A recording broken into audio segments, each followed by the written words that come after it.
Hello beautiful souls, welcome again to my channel. Today is an exciting day because I am back. I was gone last week and so there was no video and I'm sorry about that, but I needed it for my mental health to go on a vacation and see my family. So stay tuned for a travel vlog about my trip. In the meanwhile, let me go ahead and say, if you're new here, I am not a medical professional. I don't pretend to be one, and if you are starting your journey to health, please seek medical help, just to have guidance in what you should actually be doing. These are just tips that I found helpful along the way when I lost 60 pounds. Insert picture here of the progress.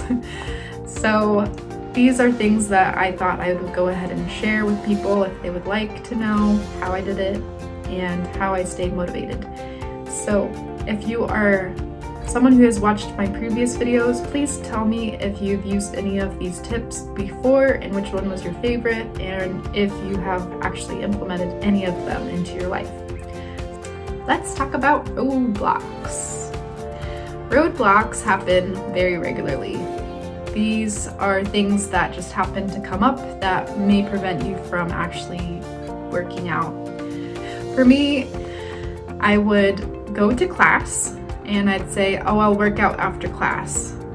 But I didn't have my workout clothes nearby, I didn't have it in my bag, or I didn't have them on. So then it was easy to just say, oh, I'll do it later. I'll walk home first. Then I'd get home and then it would just never happen.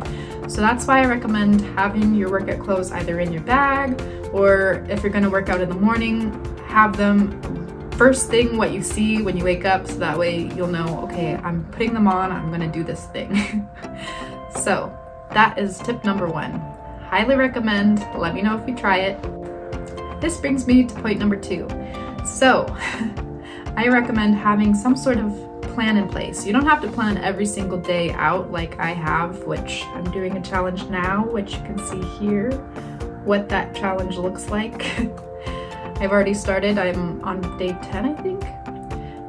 So you don't have to do something exactly like this, but it would be helpful if you said, okay, on Wednesdays I'm going to do yoga and I'm going to do it at this specific time.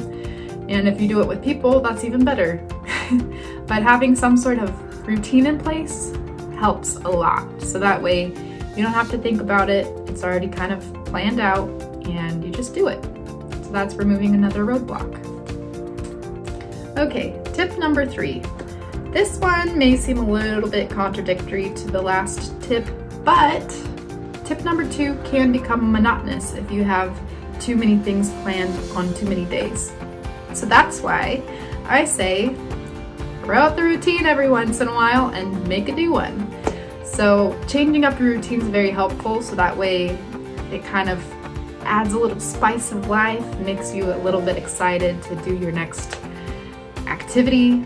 So what might that look like?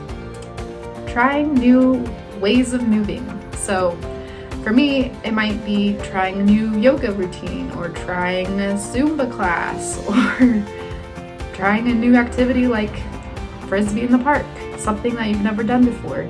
But having that little bit of a variety really does help motivate you to want to keep going. With that said, those are the three tips that I have for you today.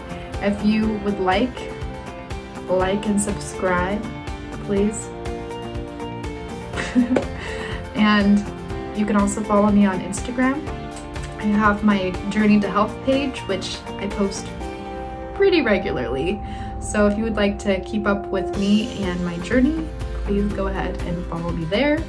With that said, thank you so much for watching, and I'll see you next time.